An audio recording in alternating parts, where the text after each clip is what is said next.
Dick is also a part, of course, of the Butkus Foundation here on BTN Live as we continue. It's dedicated to promoting health and wellness while making football a safer game for future generations, and they're connected with the I Play Clean campaign that encourages teenage athletes to avoid using performance-enhancing drugs. For more information, you can go to butkusfoundation.org.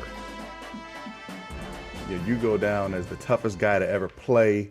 Lots of changes have occurred through the game today. You played both ways, which is tremendous to me to think about that at the college level. So what are your thoughts about how the game has changed? And is it true when people think that football players aren't as tough today as they were in your era?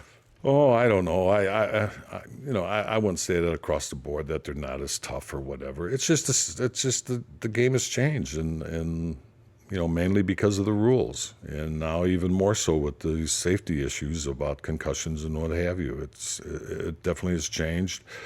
Kids are better coached. I don't know what organized football you played at a young age. I didn't. My first experience was park pickup games and then high school.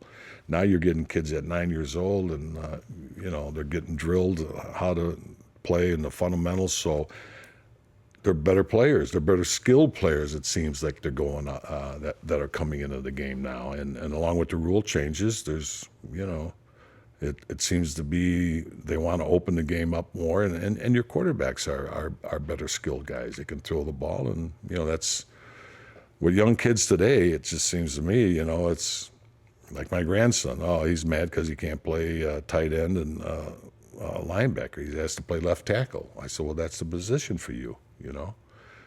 You're 14 years old. You're 6'5.5", almost 6'6". Wow. You don't get hit in the head, and you just push people. You'll play forever. Right. So I think it's the rules, but it doesn't. I still watch college football, and I watch the Bears too. I don't think it's just the other things that are going on, like the steroids and different things like that bugs me. Or the reading about somebody getting arrested, and now, Lord, I wasn't sterile. I got arrested too, but not carrying a gun and doing all these other things that kids are doing, and it's just to me, it's like a bad reflection. I categorize it as saying, "Oh, that's the football player; they can get away with it," and everything else. And really, it's not really that way. It's an extra burden to be tagged with that football stuff. You got to really be clean, and especially with all the communications, man. I'm afraid to even pick my nose. Someone's going to have it on a camera. You know what I mean? Interesting thing about you and your career is when you were done playing football, you weren't at all done from the public spotlight. You made a fascinating transition into the acting world, whether it was My Two Dads or my personal favorite as a child of the 90s, Hang Time. Yep. What do you remember about that transition? Did you take public speaking courses as a kid? How did all that become part of your DNA? No, what happened was I thought after I had a little contract problem with the Bears, I thought I would go right into coaching. And I was very naive back then. I thought, well, I'd play, I'll start coaching. Well, that didn't happen, and I was kind of froze for 2 years from the NFL.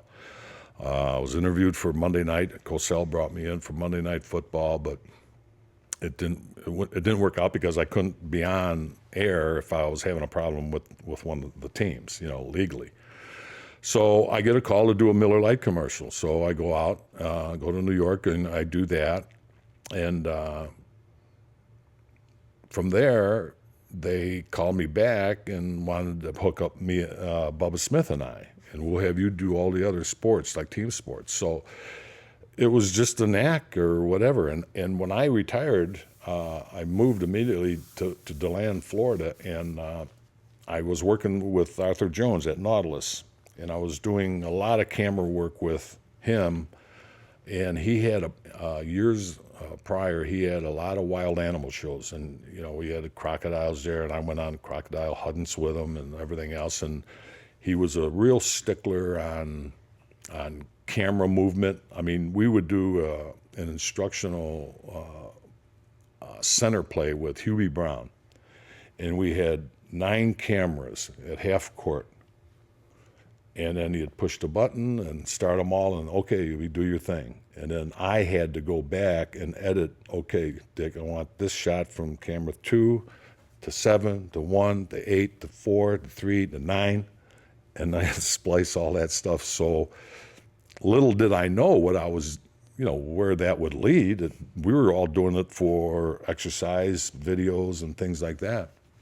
And then the Miller came along, and everybody thought I was this mean guy, and I like to fool with people. And with Bubba, it was perfect. I mean, I just could jag him, and it came across. And so that led to us getting calls to Hollywood. And of course, everybody's saying, I saw you in that movie and whatever. And I say, listen, Clark Gable didn't get started with Gone with the Wind. Give me a break.